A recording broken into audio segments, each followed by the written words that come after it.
کی توفیق و رفیق عطا فرمائی۔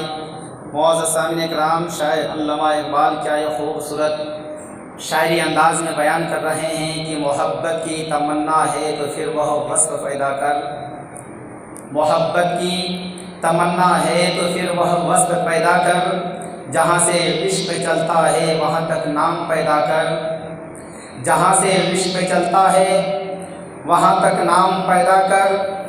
اگر سچ ہے میرے عشق میں تو اے بنی آدم، اگر سچ ہے میرے عشق میں تو اے بنی آدم، نگاہ عشق میں نگاہ عشق پیدا کر، جمال ظرف پیدا کر، نگاہ عشق پیدا کر، جمال ظرف پیدا کر، میں تجھ کو تجھ سے زیادہ چاہوں گا، میں تجھ کو تجھ سے زیادہ چاہوں گا، مگر شرط یہ ہے کہ اپنے اندر میری جستجو تو پیدا کر، مگر شرط یہ ہے کہ اپنے اندر میری جستجو تو پیدا کر، اگر نہ بدلوں تیری خاطر ہر ایک چیز کو کہنا، اگر نہ بدلوں تیری خاطر ہر ایک چیز تو کہنا، تو اپنے آپ میں پہلے انداز وفا تو پیدا کر، تو اپنے آپ میں پہلے انداز وفا تو پیدا کر، محبت کی تمنا ہے تو پھر وہ وصف پیدا کر، جہاں سے عشق چلتا ہے وہاں تک نام پیدا کر۔ معزز سامعین کرام، اللہ تبارک و تعالیٰ قرآن مقدس میں ارشاد فرماتا ہے، یا ایھا الذین آمنوا اتقوا اللہ حق تقاتہ ولا تموتن مسلمون، کہ اے ایمان والو حق کے ساتھ ہو جاؤ، حق پہ جمے رہو اور مومنوں کے ساتھ مسلمانوں کے ساتھ ہو جاؤ۔ معزز سامعین کرام، اس کا مطلب اور وجہ کیا ہے؟ ہر زمانے میں ہر موقع پر اسلام اور کفر کے درمیان بحث و مباحثہ چلی ہے، ہر زمانے میں کفار و مشرکین اور اسلام کے درمیان بحث بازی ہوتی رہی ہے، حق اور باطل کا مقابلہ ہوتا رہا ہے۔ معزز سامعین کرام، جبکہ اللہ تبارک و تعالیٰ نے حضرت ابراہیم خلیل اللہ علیہ السلام کو دنیا کے اندر مبعوث فرمایا تو اس سے پہلے نمرود دنیا کے اندر جنم لا چکا تھا اور اپنی خدائی کا دعویٰ کرتا تھا، اور صرف خدائی کا دعویٰ نہیں کرتا تھا بلکہ ظلم و ستم بھی کرتا تھا،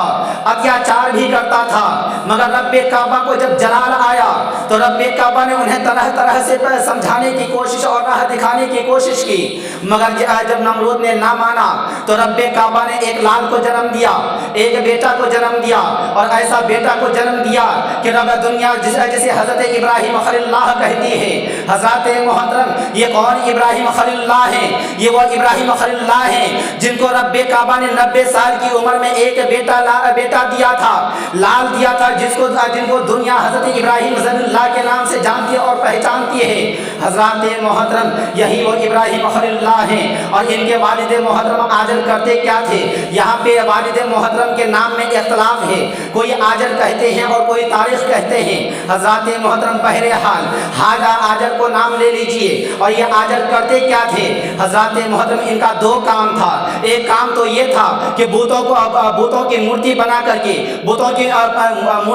کر کے اور اسے بیچنا اور اسی سے اپنے گھر بار کو چلانا، اور دوسرا کام یہ تھا کہ نمرود کے خاص خادم ہو کر کے اور ان کے قریب میں رہ کر کے ان کے پنکھاؤں کو جھیلنا، یعنی کہ ان تک آرام پہنچانا، ہوا کو پہنچانا۔ مگر اسی درمیان میں ہوتا کیا ہے کہ یہ نمرود ایک خواب دیکھتا ہے، وہ خواب میں دیکھتا کیا ہے کہ رب کعبہ کی طرف سے کوئی ایک چرند و پرند آتا ہے اور اسے بالکل تباہ و برباد کرنے لگتا ہے، انہیں نوچنے لگتا ہے، انہیں چوچے مارنے لگتا ہے۔ لہذا اس وقت کے عالموں کو بلایا جاتا ہے، عالموں کو بلانے کے بعد ان سے پوچھا جاتا ہے، یہ تمام انہیں باتیں بتائی جاتی ہے کہ میں نے یہ خواب دیکھا ہے، اس کا مطلب کیا ہوا؟ تو وہاں کے عالم کہتے ہیں کہ ایک وقت ایسا آنے والا ہے، اسی سال میں ایک بچہ جنم لے گا، وہ بچہ آپ کی حکومت کو تباہ و برباد کر دے گا، وہ بچہ آپ کی حکومت کو نیست و نابود کر دے گا، وہ آپ کی حکومت کی پہچان تک نہ رہنے دے گا۔ حضرات محترم، جب یہ بات نمرود سنتا ہے تو ہوتا کیا ہے کہ وہ نمرود اب تمام کے تمام آدمیوں کو یہ حکم نافذ کر دیتا ہے اور اپنے تمام خادموں کو اور اپنے تمام کرمچاریوں کو یہ حکم دے دیتا ہے کہ آج سے کوئی بھی مرد اپنی بیوی کے پاس نہیں جائے گا اور کوئی بھی بیوی اپنے مرد کے پاس نہیں جائے گا، یعنی کہ کوئی بھی میاں بیوی آپس میں صحبت نہیں کرے گا، مگر حضرات محترم فانوس بن کر جس کی حفاظت ہوا کرے، وہ شمع کیا بجھے جسے روشن خدا کرے۔ جب رب کعبہ کو حضرت ابراہیم خلیل اللہ کو چمکانا تھا، حضرت ابراہیم خلیل اللہ کے دوبارہ نمرود کے حکومت کو نیست و نابود کرنا تھا، جب حضرت ابراہیم خلیل اللہ کے دوبارہ اسلام کے پرچم کو بلند کرنا تھا، جب حضرت ابراہیم خلیل اللہ علیہ السلام کے دوبارہ اسلام کو بلندی پہ پہنچانا تھا، تو پھر ان کی چاہے وہ کتنوں ہی کوشش کر لے، وہ حضرت ابراہیم خلیل اللہ کے والد محترم آج جو ان کے قریب میں رہتے ہیں ہمیشہ پنکھا جھیلا کرتے ہیں، ہمیشہ انہیں ٹھنڈک پہنچایا کرتے ہیں، مگر وہاں پہ چاروں طرف سے پہرے داری لگی ہوئی ہے کہ کوئی بھی اپنی بیوی سے ملاقات نہیں کرے گا، کوئی بھی اپنی بیوی سے صحبت نہیں کرے گا۔ اور اس کی آمد یہی تک نہیں رہی بلکہ یہ بھی حکم دے دیا گیا کہ اس سال جتنا بھی بیٹا جنم لے گا وہ سب کو موت کے گھاٹ اتار دیا جائے گا، ان سبوں کو قتل کر دیا جائے گا۔ حضرات محترم جب معاملہ یہاں تک آتا ہے تو بات بڑھتی چلی جاتی ہے، وقت گزرتا چلا جاتا ہے، اسی بیچ میں ہوتا کیا ہے، کب حضرت ابراہیم اللہ کے والد محترم اپنی زوجہ محترمہ سے ملاقات کرتی ہے، صحبت کرتی ہے، یہاں تک کہ نمرود کو پتہ نہیں چلتا ہے، جو کہ رات و دن ان کے پاس رہ کر کے اور پنکھا جھیلا کرتا تھا۔ اور ہوتا کیا ہے کہ جب حضرت ابراہیم علیہ السلام کا جنم کا وقت آتا ہے، جب آپ کی ولادت باسعادت کا وقت آتا ہے، زمانہ آتا ہے، تو آپ کی والدہ محترمہ کا دل گوارا نہیں دیتا ہے کہ ہم یہاں پہ بابل میں رہ کر کے اپنے لال کو جنم دیں، ہم اپنے شہر میں رہ کر کے اپنے بیٹا کو پیدا کریں، ہم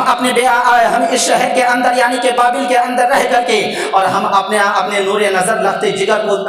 اس دنیا میں لائیں۔ ہو سکتا ہے اگر کہیں بیٹا جنم لے لیا تو یہ نمرود کہیں میری اولاد کو نیست و نابود نہ کر دے، قتل نہ کر دے، لہٰذا آپ کی والدہ محترمہ شہر سے کافی دور چلی جاتی ہیں اور دور جانے کے بعد ایک پہاڑی کے آنچل میں آ جاتی ہے، پہاڑی کے کھوہ میں جا کر کے چھپ جاتی ہیں اور وہاں پہ جا کر کے پھر حضرت ابراہیم اللہ علیہ السلام کو جنم دیتی ہیں۔ اور جنم دینے کے بعد ہوتا کیا ہے کہ آپ کی والدہ محترمہ بھی آپ سے روزانہ ملاقات کرنے کے لیے نہیں آتی ہے بلکہ ہفتہ دنوں کے بعد آپ کی بارگاہ میں آیا کرتی تھی اور آپ کو دودھ پلایا کرتی تھی۔ میں آپ سے یہاں پہ ایک بات پوچھنا چاہتا ہوں، ایک ہفتہ تک کوئی بچہ کیا بغیر کھائے پیے وہ بھی پیدا ہوتے ہی بچہ 2-4 دنوں کا جو ہے رہ سکتا ہے؟ نہیں رہ سکتا ہے، بلکہ اس بچے کی پرورش کس نے کی؟ یعنی کہ حضرت اللہ رب کعبہ نے کیا، رب العالمین نے کیا۔ جو بچہ 8 دن تک کھانا نہ کھائے، ماں کا دودھ نہ پیے، جب وہ بچہ زندہ رہ جاتا ہے تو رہ سکتا ہے، تو ہم بھی اگر حق بولیں گے، حق پر چلیں گے، حق کی راہ کو اپنائیں گے تو رب کعبہ ہمارا کام تو صرف اتنا ہے کہ روزی کی تلاش میں نکلنا، روزی تو دینا صرف رب کعبہ کے اختیار میں ہے، روزی تو اللہ تبارک و تعالیٰ دے گا، چاہے ہم روزی حلال کی تلاش کریں چاہے روزی حرام کی تلاش کریں، جیسی روزی ہم تلاش کریں گے رب کعبہ ہمیں ویسے ہی عطا فرمائے گا۔ مگر یاد رکھ لیجئے گا اگر ہم روزی حلال تلاش کرتے ہیں تھوڑی سی مشقت ہوگی، تھوڑی سی پریشانی ہوگی، تھوڑی سی پریشانیوں کا سامنا تو کرنا پڑے گا، مگر روزی حلال میں اتنا لطف آتا ہے، اتنا سکون آتا ہے کھانے پینے میں اور سونے میں، عبادت الہی کرنے میں، کہ وہ حرام روزی میں پوری زندگی حرام روزی کھاتے رہ جائیں کبھی ہمیں وہ سکون نہیں مل سکتا۔ اور جو گوشت مچھلی اور عیش و عشرت کی زندگی گزاریں گے حرام روزی کما کر کے، اگر ہم روزی حلال اگر سوکھی روٹی بھی کھائیں گے ہمیں اس میں بھی سکون ملے گا۔ حضرات محترم کیوں کہ وہ سوکھی روٹی کے اندر اللہ تبارک و تعالیٰ کی رحمت ہوتی ہے، رب کعبہ کی رضا ہوتی ہے، رب کعبہ کی خوشنودی حاصل ہوتی ہے۔ حضرات محترم جب ابراہیم خلیل اللہ ہمیشہ یاد رکھیے گا اگر ہم سال میں عام انسان 1 مٹھی اگر بڑھتے ہیں اور انبیاء کرام اس کے خلاف چلتے ہیں یعنی کہ 2 مٹھی 4 مٹھیاں بڑھتے ہیں، یعنی کہ انبیاء کرام کی زندگی کو اللہ تبارک و تعالیٰ بلندی پہ اتنا جلدی پہنچا دیتا ہے کہ بہت ہی جلدی کم ہی عمر میں عقل سلیم بھی بہت ہی اچھی عطا فرما دیتا ہے اور ساتھ ہی ساتھ ان کی عمر کو بہت جلدی بلندی عطا فرما دیتا ہے تاکہ ان سے دین کی خدمت لیا جائے، دین کا کام کروایا جائے۔ حضرات محترم